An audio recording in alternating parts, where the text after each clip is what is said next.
বাসুদেৱায় নমস্কাৰ মই আচাৰ্য বিনয় কাশ্যপ বন্ধুসকল আজি আমি জানিম যে বাধক গ্ৰহ কি হয় ঠিক আছে আৰু এই বাধক গ্ৰহৰ কাম কি হয় সব বাধক মানে হল বাধা সিম্পলি আমি জানো যে কোনোবা এটা সময়ত যদি কোনো গ্ৰহে বাধা উৎপন্ন কৰে আৰু কুণ্ডলী চাই আমি কেনেকৈ গম পাওঁ যে কোনটো গ্ৰহে কেতিয়া বাধা উৎপন্ন কৰিব তাৰ এটা সিম্পল ফৰ্মুলা বেদিক টেক্সট দিয়া আছে বেদিক টেক্সট বিলাকত এটো কোৱা হয় বাধক আৰু এই বাধক গ্ৰহবিলাকক আমি কেনেকৈ চিনি উলিয়াব পাৰিম তাৰ কাৰণে আমি ৰাশিবোৰ জানিব লাগিব যে স্বৰ ৰাশি কি হয় স্থিৰ ৰাশি কি হয় আৰু দ্বাত্মক বা নিস্বভাৱ ৰাশি কি হয় সকলোৰে কাৰণে বাধক গ্ৰহ বেলেগ বেলেগ হয় ইয়াতে স্বৰ ৰাশিৰ কাৰণে 11 ভাৱৰ মানে 11 নম্বৰ ভাৱটো যিটো আছে তাৰ অধিপতি বাধক হ'ব স্থিৰ ৰাশিৰ কাৰণে নৱম ভাৱৰ অধিপতি বাধক হ'ব আৰু দ্বাত্মক ৰাশি বা দ্বিস্বভাৱ ৰাশিৰ কাৰণে সপ্তম ঘৰৰ অধিপতি বাধক হ'ব এই বাধক শব্দৰ অৰ্থৰ পৰা আমি গম পালো যে তেওঁলোকে বাধা উৎপন্ন কৰিব যেতিয়া কুণ্ডলীত তেওঁলোকৰ দৰকাৰ সেইটো কেতিয়া হ'ব যেতিয়া তেওঁলোকৰ দশা অন্তৰ্দশা পৰিব সাপোজ মেঘ ৰাশিৰ কাৰণে যদি চাওঁ মেঘ ৰাশিটো স্বৰ ৰাশি হয় মেঘ ৰাশিৰ কাৰণে হ'ব কুম্ভ ৰাশি 11 হাউচৰ অধিপতি বাধক গ্ৰহ কুম্ভ ৰাশিৰ অধিপতি শনি দেৱতা হ'ব বাধক গ্ৰহ যদি ইয়াতে আমি চাওঁ যে যদি ভিজিবল স্পেক্ট্ৰামতো চাওঁ তাত দেখা পোৱা যায় যে বাধক গ্ৰহত শনি দেৱতা 400 নিউটন মিটাৰ ওচৰে পাজৰে থাকিব আৰু মংগল দেৱতা লগ্নৰ অধিপতি এইটো 700 নিউটন মিটাৰৰ ওচৰে পাজৰে থাকে তো তেওঁলোকৰ এটা ফ্ৰিকুৱেন্সি অমিল আছে কাৰণে তাত বাধা দিয়া দেখা পোৱা যায় কিছুমান ক্ষেত্ৰত এই বাধক গ্ৰহবিলাকক মিনিংলেছ যেনো লাগে ইফালে যদি বৃষ ৰাশিৰ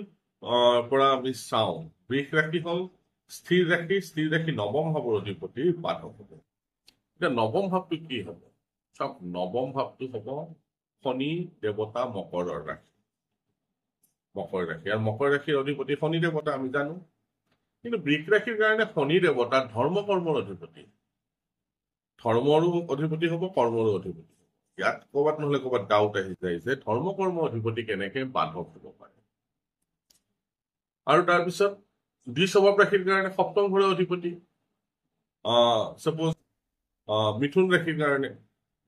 কাৰণে সপ্তম ঘৰৰ অধিপতি হ'ব বাধক গ্ৰহ তাৰমানে ধনু ৰাশি পৰিব সপ্তম ঘৰত আৰু সপ্তম ঘৰৰ অধিপতি হ'ব বাধক গ্ৰহ তাৰমানে বৃহস্পতি মিথুন ৰাশিৰ কাৰণে বাধক গ্ৰহ এতিয়া আপুনি যদি ভালকে চাই বা আমি যদি ভালকে লক্ষ্য কৰো যে গ্ৰহবিলাকক কিছুমান ডিভিজনত ভাগ কৰোৱা হৈছে যেনে তেওঁলোকৰ নৈসৰ্গিক মিত্ৰতাৰ ওপৰত যদি আমি ভিত্তি কৰো তেনেহলে তাৰ পৰা আমি কিছুমান কনফিউজন উলিয়াব পাৰো সাপোজ মেঘ ৰাশিৰ মিত্ৰ যদি সচৰাচৰ আমি জানো যে বৃহস্পতি আৰু সূৰ্য দেৱতা মেঘৰ মিত্ৰ হ'ব আৰু যদি শত্ৰু হয় তেনেহলে তেওঁ বাধকতা আনিব পাৰে আৰু যদি ৰাশিৰ অধিপতি লগ্নৰ অধিপতি যদি বাধক গ্ৰহ যদি মিত্ৰ হয় তেনেহলে সেই বাধক গ্ৰহ জাতকৰ লগত ইমান বেয়া প্ৰভাৱ নিদিয়ে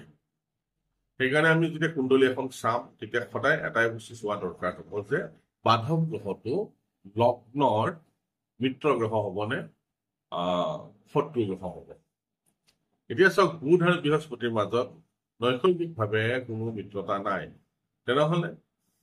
বৃহস্পতি দেৱতাই জাতক বা জাতিকাক প্ৰব্লেম দিব পাৰে